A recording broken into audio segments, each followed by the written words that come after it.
proklamasi. Kami, bangsa Indonesia, dengan ini menyatakan kemerdekaan Indonesia. Hal-hal yang mengenai pemindahan kekuasaan dan lain-lain diselenggarakan dengan cara saksama dan dalam tempo yang sesingkat-singkatnya. Jakarta, 17 Agustus 1945, atas nama bangsa Indonesia, Soekarno-Hatta.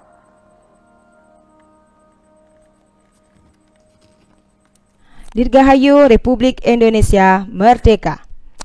Anak-anak, beberapa waktu yang lalu kita telah memperingati Hari Kemerdekaan Republik Indonesia. Nah, tadi sempat Ibu putarkan ya video pada saat pembacaan teks naskah proklamasi kemerdekaan pada tanggal 17 Agustus 1945. Kenapa?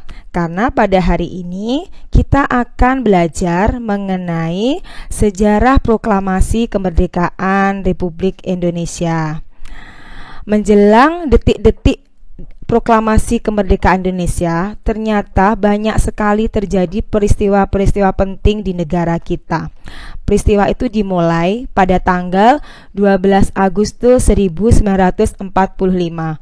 Pada saat itu, 3 tokoh pergerakan nasional kita, yaitu Dr. Rajiman Weddiodiningrat, Insinyur Soekarno, dan Dr. Andes Mohatta, dipanggil ke Dalat, Vietnam untuk bertemu Panglima Jenderal Jepang, yaitu Jenderal Terauchi.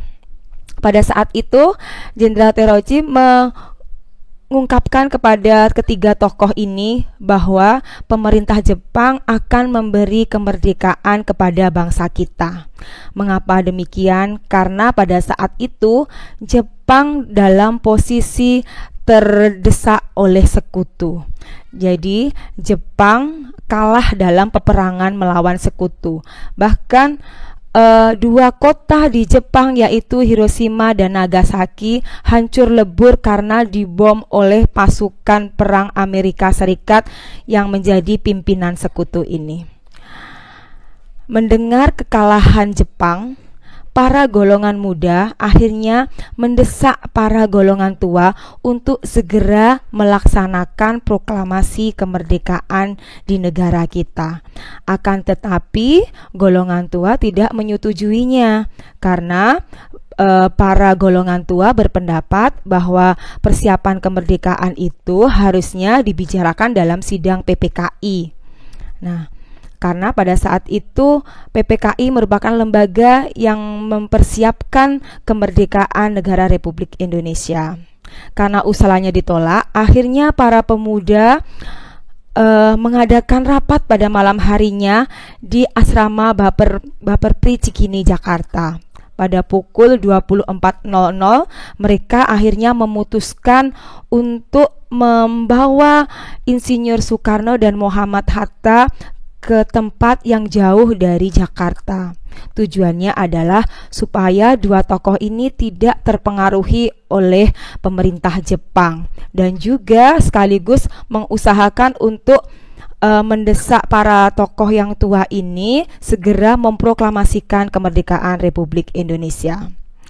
Mendengar hal ini, akhirnya pada tanggal 16 Agustus 1945, golongan tua yang diwakili oleh Ahmad Subarjo dan golongan yang muda diwakili oleh Wikana mengadakan pertemuan untuk membicarakan mengenai proklamasi kemerdekaan. Akhirnya ada kesepakatan di antara golongan muda dan golongan tua untuk segera melaksanakan proklamasi kemerdekaan.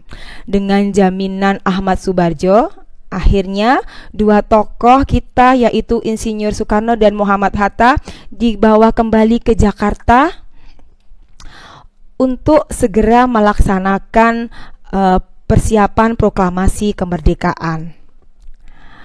Pada malam harinya, para tokoh tua dan muda berkumpul di rumah tentara Jepang, yaitu Rumah Laksamana Maida di Jalan Imam Bonjol nomor 1 Jakarta. Di sana mereka menyusun naskah teks proklamasi yang akan dibacakan besok pagi. Nah, tokoh-tokoh yang menyusun teks proklamasi antara lain Insinyur Soekarno, Muhammad Hatta, dan Ahmad Subarjo. Setelah teks proklamasi disusun dan ditulis tangan oleh Insinyur Soekarno, lalu diketik oleh Sayuti Melik.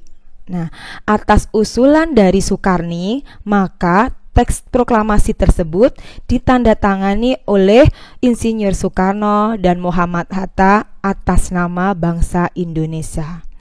Naskah teks proklamasi tersebut lalu diperbanyak dan disiarkan melalui radio-radio di seluruh pelosok Indonesia oleh tokoh golongan muda, yaitu BM Diah. Keesokan harinya, bertepatan tanggal 17 Agustus tahun 1945, banyak orang yang berkumpul di kediaman Insinyur Soekarno di Jalan Pegangsaan Timur nomor 56 Jakarta. Sekitar pukul 10 waktu Indonesia Barat, Insinyur Soekarno dan Dr. Andes Muhammad Hatta memproklamasikan kemerdekaan Indonesia. Setelah pembacaan teks proklamasi selesai, dilanjutkan dengan pengibaran bendera merah putih yang dijahit oleh Ibu Fatmawati. Pengibaran bendera dilakukan oleh dua wakil golongan muda, yaitu Suhud dan Latif.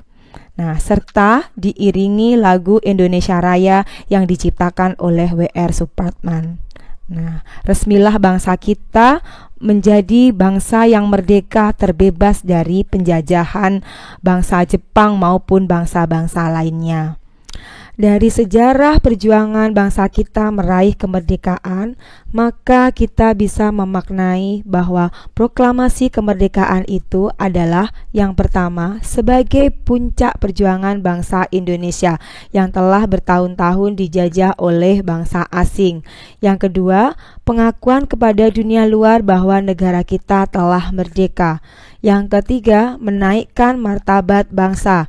Dan yang keempat, perjuangan sebagai negara yang baru. Dan yang kelima, tonggak sejarah negara Indonesia. Dengan pembacaan teks proklamasi kemerdekaan merupakan awal masa kemerdekaan kita terbebas dari belenggu penjajahan.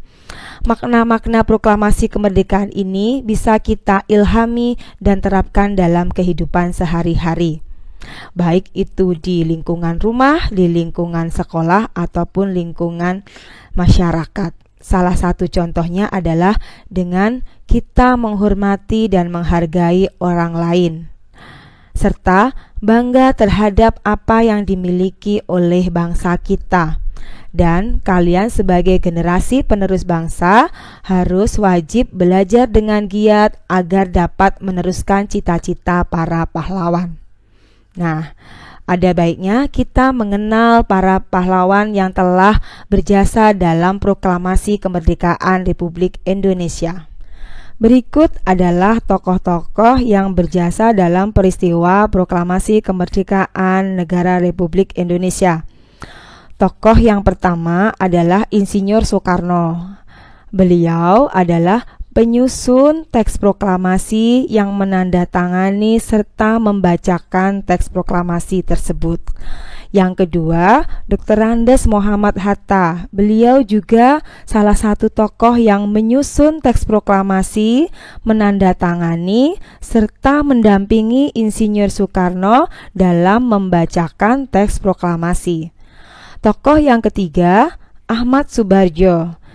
Selain Insinyur Soekarno dan Muhammad Hatta, Ahmad Subarjo adalah salah satu tokoh yang juga ikut menyusun teks proklamasi. Tokoh yang keempat adalah Laksamana Maida.